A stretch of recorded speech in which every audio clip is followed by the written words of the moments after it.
हम लोग पिछले इस सप्ताह जो है, पूरे सप्ताह परमेश्वर के परिमाण के बारे में बातचीत किया कि उनका परिमाण अंगुष्ठ मात्र होता है। और कल हम लोगों ने बातचीत किया कि जो जीवात्मा है वह पुरुष के, जो भी जीवात्मा वह परमेश्वर के गर्भ से उत्पन्न होता है। और उसमें दो तरह की जो एक तृप्त में, उसको जो तृप्त में बनाया जाता है उसको दो तरह से बनाया जाता है, स्वाहा और स्वधा से तृप्त में बनाया जाता है। और स्वाहा शब्द का अर्थ कहा था कि हम किसी को बहुत ही उत्तम उच्च कोटि से, सुंदर भाव से, सुप्रिय भाव से अगर हम किसी का आमंत्रण करते हैं तो वो स्वाहा है। और यह जो है यज्ञ में आहुति देने की भी रीति है। तो आज हम लोग बातचीत करेंगे कि परमात्मा या ये जो यज्ञ में जो है ये स्वाहा और स्वधा जो है वह किस तरह से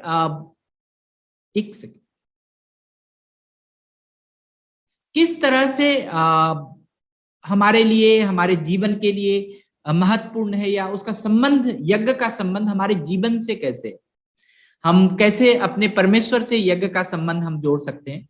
और यज्ञ के बारे में हमने बात कहा था आपको कि जो भी काम हम समाज के लिए करते हैं, जो भी काम हम ऐसे भाव से करते हैं कि जिसमें कल्याण हो, जिसमें लोगों का परिष्कार हो, जिसमें वातावरण का परिष्कार हो, जिसमें नवनिर्माण हो, वही यज्ञ है।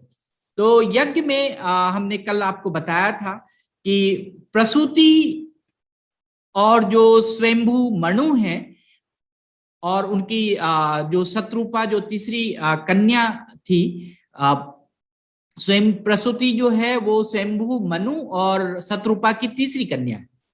प्रसूति का मतलब ही क्या होता है? गर्भ।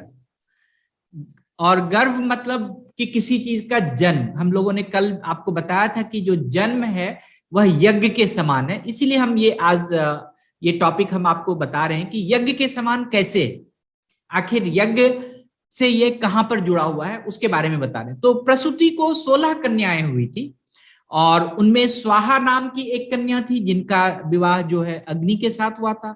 और स्वधा नाम की जो कन्या थी उनका विवाह जो है पितृगण के साथ हुआ था।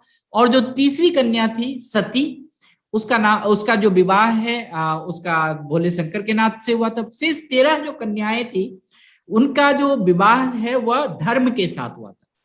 तो धर्म की जो पत्नियां थी, मतलब प्रसूति की जो बेटियां थी, वह उसका नाम था श्रद्धा, मैत्री, दया, शांति, तुष्टि, पुष्टि, क्रिया, उन्नति, बुद्धि, मेधा, तितिक्षा, द्वि और मूर्ति। आप ये शब्द जो है, आप ये सारे शब्द आपके जीवन में आते होंगे, आपने कई बार सुना होगा। और ये जो शब्द की उत्पत्ति हुई है वह मैं बता रहा हूं कि कहां से हुई।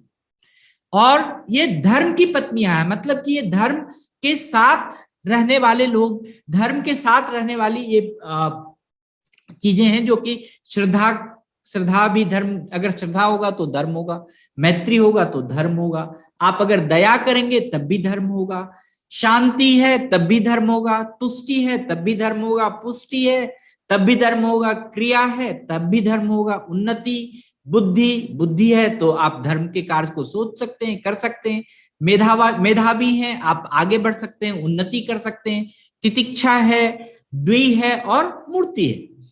अग्निदेव की जो पत्नी जो स्वाहा थी, स्वाहा के गर्भ से 3 पुत्र का जन्म हुआ था। और पहला पुत्र था पावक, पवमान और सुचि। पावक, आप देखेंगे कि जब अग्नि जलती है, अग्नि को जब आप प्रज्वलित करते हैं तो ये तीनों चीज आपको वहां पर दिखेगा। पावक अग्नि का जो प्रारंभिक रूप है। पवमान, जब अग्नि विस्तृत रूप से रहती है, अग्नि बड़े ही ऊपर उच्च कोटि में रहती है। सुचि मतलब अग्नि जब आपको शांति कर देती है, पूरी तरह से उस वातावरण को शुद्ध कर देती है। तो इस तरह से उनके पुत्र हुए थे। और इन तीनों से 45 प्रकार की अग्नियां उत्पन्न हुई थी। इन तीनों पुत्रों से 45 प्रकार की अग्नियां उत्पन्न। ऐसे अग्नि 49 प्रकार के होते हैं। तो जिसमें कि पिता और पितामह को लगाकर वो 47 हो गए, और अग्नि खुद मिलाकर इस तरह से 49 प्रकार की अग्नि होते हैं। तो वो जब कभी समय मिलेगा तो हम लोग उस 49 अग्नियों के बारे में भी बात करेंगे। और अब हम बात करते हैं पितृगण, जो जिसकी शादी, पितृगण की पुत्री जो सुधा थी, उसके गर्भ से धरणी और बयुना नाम की 2 कन्या उत्पन्न हुई थी। आगे उनका कोई वंश नहीं बढ़ा। और भगवान शंकर शंकर की जो पत्नी सती थी, उससे भी कोई संतान उत्पन्न नहीं हुआ। सती युवावस्था में ही अपने पिता दक्ष के यज्ञ में भस्म हो गई थी। और धर्म की 12 पत्नियां और के गर्भ से जो बच्चे आए, उसका जो नाम है, उनमें है शुभ, प्रसाद, अभय, सुख, मोह, मोद, मोद, अहंकार, योग, दर्प, अर्थ, स्मृति, क्षेम, लज्जा नामक पुत्र उत्पन्न हुए। ये जो धर्म से ये सारे चीज आप धर्म करेंगे तो ये सब चीज आपको मिलते हैं। शुभ होता है, प्रसाद मिलता है, अभय होता है, सुख मिलता है, मोद मिलता है, अहंकार भी होता है, योग भी होता है, दर्प भी होता है, अर्थ भी होता है, स्मृति भी होती है, क्षेम भी होता है। और जो हम गर्व के बारे में बात कर रहे हैं, हम सभी जितने भी, चाहे वो नर हो चाहे नारायण हो, इवन कि नारायण भी वो इसी प्रकार से गर्भ से उत्पन्न हुए। अब मैं यहां पर कहना चाहता हूं कि अंगुष्ठ मात्र पुरुष जिसके बारे में हम बातचीत कर रहे हैं, जिसको हम कह रहे हैं कि गर्भ के समान उसका यज्ञ, यज्ञ के समान उसकी उत्पत्ति होती है, यज्ञ से उसकी उत्पत्ति होती है। तो यज्ञ क्या है? हम ये सारे जितने भी शब्द अभी सुने, ये सभी के सभी शब्द हमारे जीवन में काम आते हैं। सभी के सभी शब्द से हमारा हर दिन कुछ ना कुछ लेना है। हम हर दिन शुभ, प्रसाद, स्मृति, अर्थ, दर्प, योग, हम हर दिन कोई ना कोई इस चीज से हमें कोई लेना देना था। बिना श्रद्धा, बिना मैत्री, बिना तुष्टि, बिना पुष्टि, बिना बुद्धि, इसके हम कुछ नहीं कर सकते। जो भी चीज हमने, जितने भी लोगों का, ये तो मैंने एक जोड़ा आपको कि वेद और ग्रंथ में लिखा हुआ, लेकिन ये सारी चीज की उत्पत्ति आप ये बताइए आपके जीवन में कहां से होती है? आपसे ही होती है। ये जो बुद्धि की उत्पत्ति भी आपसे ही होती है, श्रद्धा की उत्पत्ति भी आपसे ही होती है, अर्थ की भी उत्पत्ति आपसे ही होती है, स्मृति की भी उत्पत्ति आपसे ही होती है, अहंकार की भी उत्पत्ति आपसे ही होती है। तो हम हर चीज का जन्म देते हैं। ये अंगुष्ठ मात्र पुरुष के परिमाण में यही है कि हम हर चीज, जितने भी विषय, भोग, वस्तु हैं, जो भी चीज हमने कहा, हर चीज का जन्म आप खुद देते हैं, हर चीज का निर्माण आप खुद करते हैं। तो जब आप हर चीज के निर्माण में भागी हैं, हर चीज के निर्माण का आप नियंता है, हर चीज के निर्माण का आप जन्मदाता है, तो हम ये हमारा चॉइस होता है कि हम किस तरह के चीज का निर्माण करें। हम धर्म के चीज का निर्माण करें या अधर्म के चीज का निर्माण करें, या फिर जो है हम शुभ चीज का निर्माण करें या अशुभ चीज का निर्माण करें।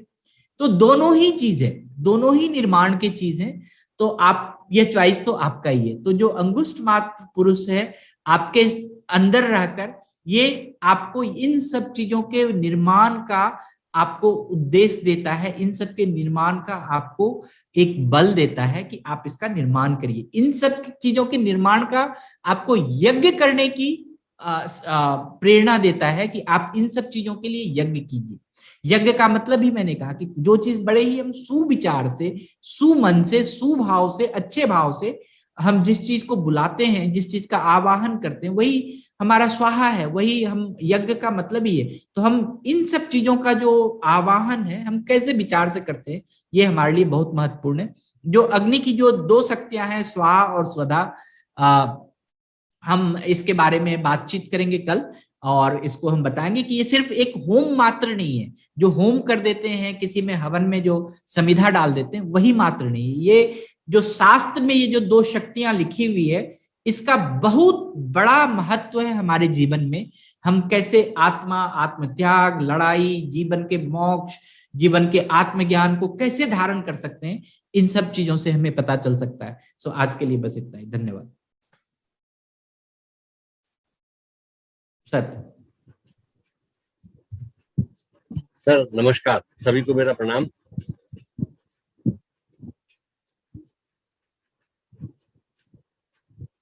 कि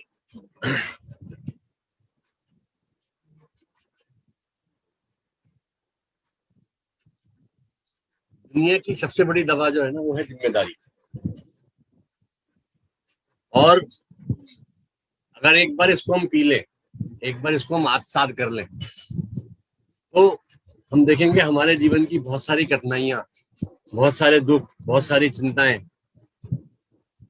दूर हो जाएंगी और हम कभी थकेंगे नहीं। नॉट फील टायर्ड, कि हम कभी भी किसी चीज से विमुख नहीं हो पाएंगे।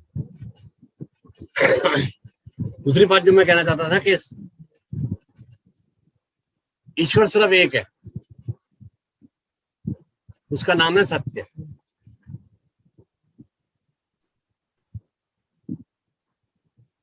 सत्य निर्माण करता है। जो भी हमारा आधार है, जो भी हम बनते हैं, वो हम सत्य के आधार पर बनते हैं। सत्य किसी से डरता नहीं है, किसी का भय नहीं होता। अगर आप सच्चे हैं, आप सत्य बोलते हैं और सच्चाई के मार्ग पर चल रहे हैं, तो आपको किसी से भयभीत होने की जरूरत नहीं है, किसी से नफरत नहीं करता। सच्चाई या सच्चा इंसान जो है वो किसी से घृणा नहीं करता, सभी उसके लिए समान होते हैं, सभी को वो एक तरह से रखता है और कभी मरता नहीं है। सत्य हमेशा सत्य रहता है, वो कभी खत्म नहीं होता, हटता नहीं है। क्यों? क्योंकि सत्य जो है वो जन्म और मृत्यु के फेर से परे है, अलग है। तो हमको अपने जीवन में सत्य का आचरण, अगर हम ईश्वर के पास जाना चाहते हैं, ईश्वर को प्राप्त करना चाहते हैं, तो हमें सत्य का पालन करना चाहिए। आप अपने आप, क्योंकि प्रतिदिन ईश्वर जो ना हमको एक तोहफा देता है। वो तोहफा क्या है? आने वाला कल। जब हम सुबह उठते हैं तो ये जो पूरा दिन है हमारा एक तोहफे के रूप में, एक गिफ्ट है जो भगवान ने दिया है। क्योंकि आने वाले कल जो आएगा उसकी कोई गारंटी नहीं है। तो इसके ऊपर एक बहुत महाभारत में एक कथा आई थी कि युधिष्ठिर जो थे वो, उनको चौपड़ खेलने का बहुत वो क्या कहते हैं शौक था। तो बैठकर चौपड़ खेल रहे थे, तो एक भिक्षु आया। तो भिक्षुक आके कहने लगा भिक्षाम देहि। तो नहीं सुना, दोबारा कहा नहीं सुना। तो उनके जो भाई थे उन्होंने कहा, कहने लगे भाई साहब, बाहर एक भिक्षु खड़ा है, वो आपसे भिक्षा की मांग कर रहा है। बोले उससे कह दो अभी टाइम नहीं है, कल आना, कल देंगे। तो उनका जैसे ये कहना था, तो भाइयों ने क्या किया, बहुत उत्सव मनाना शुरू कर दिया। बोले भाई ये क्या हो रहा है? तो भाई बोले, कहने लगे जी आपने भिक्षु को कहा कल आना, तो इसका मतलब है कल तक तो आप हैं, आपने भविष्य पर विजय पा ली। तो भविष्य पर कोई विजय नहीं प्राप्त कर सकता। भविष्य की हम योजनाएं बनाते हैं, मगर एवरी डे इज टुडे, कल कभी नहीं आता है। एवरी डे इज टुडे, हर एक दिन आज होता है, और यही तोहफा हमको भगवान देता है। और इसको हम इसलिए हमें सर्वाधिक उपयोग करना चाहिए। जितना ज्यादा से ज्यादा हम उपयोग कर सकते हैं, जितना ज्यादा से कैसे कर सकते हैं? चिंतन से, मनन से, अच्छे कामों से, ये करना चाहिए। लास्ट में एक बात कहूंगा कि सलाह के 100 शब्द अनुभव से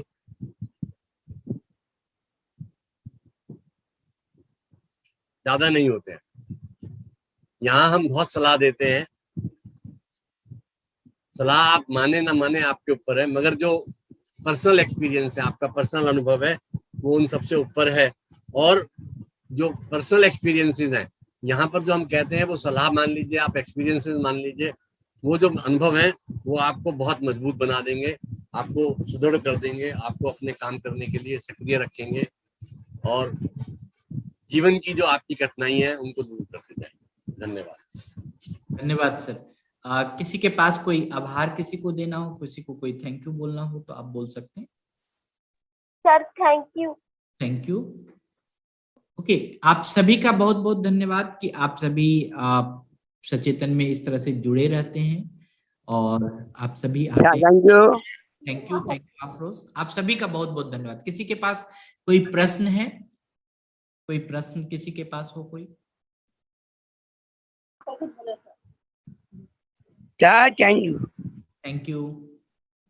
ओके, सो आज के लिए बस इतना ही। आप सभी का धन्यवाद।